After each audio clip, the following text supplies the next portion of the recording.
The Boy and the Heron is the newest film from legendary filmmaker Hayao Miyazaki, who in the past has made such great films like Spirited Away, Howl's Moving Castle, Princess Mononoke, and Kiki's Delivery Service. And obviously this is Studio Ghibli's newest film, and my first Ghibli movie that I ever watched in theaters, so pretty exciting. This film is about a young boy named Mahito who moves to a new town after the death of his mother. Naturally, he's feeling very upset and he's still grieving, but during this time his father actually meets a new woman who seemingly seems to become his new stepmom. However, one day a gray heron tells Mahito that his mother is indeed alive, so he goes on a journey in an attempt to find his mother, but in doing so gets himself trapped in a strange new world. That's all I'm going to say without spoiling anything, but Boy and the Heron. This was a very exciting movie for me. I love Studio Ghibli, which is something I don't really talk about on my channel that much. I'm hoping to change that. They are responsible for some of my favorite animated movies of all time, including Spirited Away, which I thought is just a fantastical, whimsical journey, and that is just almost perfect. Like, that's one of those movies that I would personally say is almost perfect. And something like Princess Mononoke, which is my favorite of the company's movies.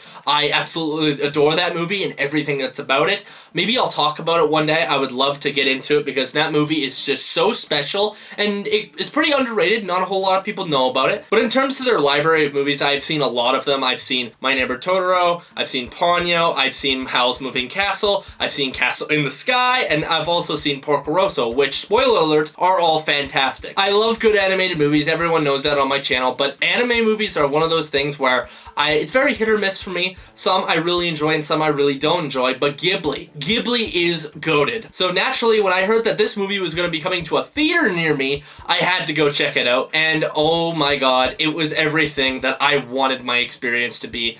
I really loved this movie. The easiest way I could really sum up this movie is if you take Spirited Away and you took all the whimsical charm and magic from that movie and put it into a brand new simple story, explored this brand new world full of danger and just whimsy and magic. That's what this movie is. The Boy and the Heron is an absolute treat to watch. It's one of those movies I could definitely picture myself watching just on a bad day, where I'm like, you know, I really need to just kind of get myself in the mood. I need to get myself in a better mood. And I watch Boy and the Heron and I'm just smiling the entire way through. I'm just going, you know what? This is right. This is what I need to be doing, because this movie is nothing but a good time. And that largely has to do because Hayao Miyazaki directed it. This guy is an absolute legend in this industry. That's why he's the GOAT!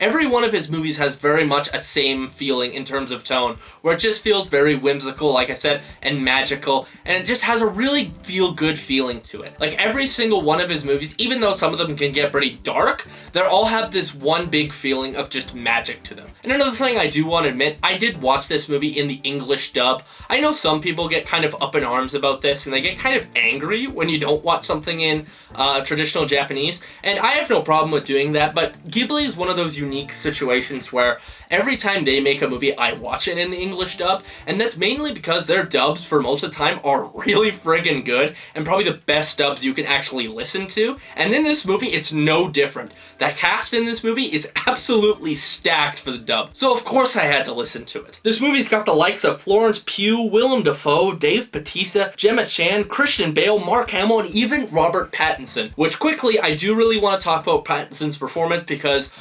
who let this guy cook? Like, honestly, this is one of the best voice performances I have seen in forever, and I can very simply explain that with saying I had no idea that it was Pattinson the entire movie. If I wouldn't have known before I saw this movie that he was in the movie playing this character, I would have never known that he was playing it. Like, I'm really gonna quickly show you a couple clips to really get what I'm talking about, and just think in your head, this is Batman and the guy from Twilight.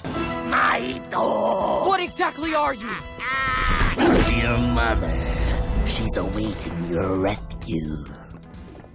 I'll be your guide.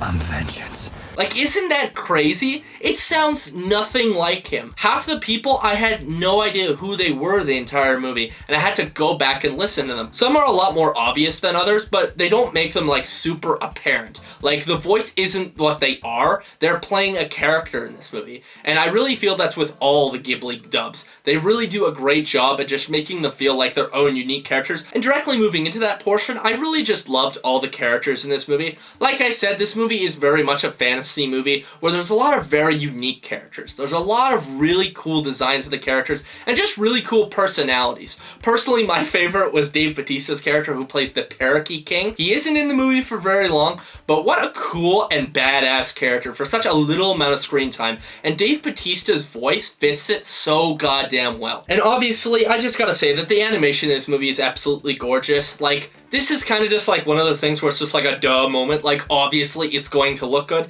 because Ghibli is known for their traditional anime 2D animation, and it is absolutely gorgeous in this movie. The designs are great in the movie. The art style really lends itself well to that. It was like watching a painting for an hour and a half. It was absolutely gorgeous and such a spectacle, and I loved it. And another thing I really loved in this movie was the score. Such a great and honestly just magical. I know I say that a lot, but that's what Ghibli movies are. And the score in this movie is so elegant, so calming, and it just adds so much to the movie in so many different sequences. And it's also very intense when it needs to be. Like, it's almost like an orchestra is being conducted on screen, and it just fits the mood of every scene so perfectly. If I was to talk cons with this movie, there's only one thing I would actually say was a negative, and that was the fact that in this movie, it's very much like Spirited Away, where you are transported to this mysterious new world. You know nothing, the rules are completely just out there, you never really learn it, and in a film like Spirited Away, you learn it throughout the course of the film, and this feels very similar to where you get transported to this world and you don't really know the rules, and it can be very hard to tell what the heck's going on. Like, there are a couple times in the movie where it kind of goes really fast, and it's not even from a point of view of bad pacing, it was just that there's a lot to this world, but I'd be lying if I said there wasn't moments where I was slightly confused what's going on. Like, there's a big character revelation closer to the end of the movie, and at the end of the movie when me and all my friends were talking, my one friend went, yeah, did they ever give like any indication that that was in the slightest happening? There are just a couple things that they don't quite explain, and they do have to do with like time and time dilation, and they are slightly weird. They kind of come out of nowhere just a little bit. It's kind of hard to get into initially, but once you start to understand it, it does get a lot better. But I did want to say that is that this movie can be a tad hard to follow sometimes, but even then, it's really nothing. But honestly, that's really all I have to say about The Boy and the Heron. I really like this movie. I thought this was a very, very fun movie, a very clever movie, very whimsical. It's just such a great feel-good movie, and that's why I'm going to give this movie a very solid 8.5. Like I said, there are some things that I wish they would have explained more about this world, but I don't think it breaks the movie at all. I think there's just so many amazingly done things in this movie, coming from the script, the score, the animation, and just the characters in general, that just made this movie such a pleasant and fun time. But anyways, if you like this video, please like and subscribe down below for more content on the channel coming pretty damn soon, and I'm gonna see y'all in the next one. See ya.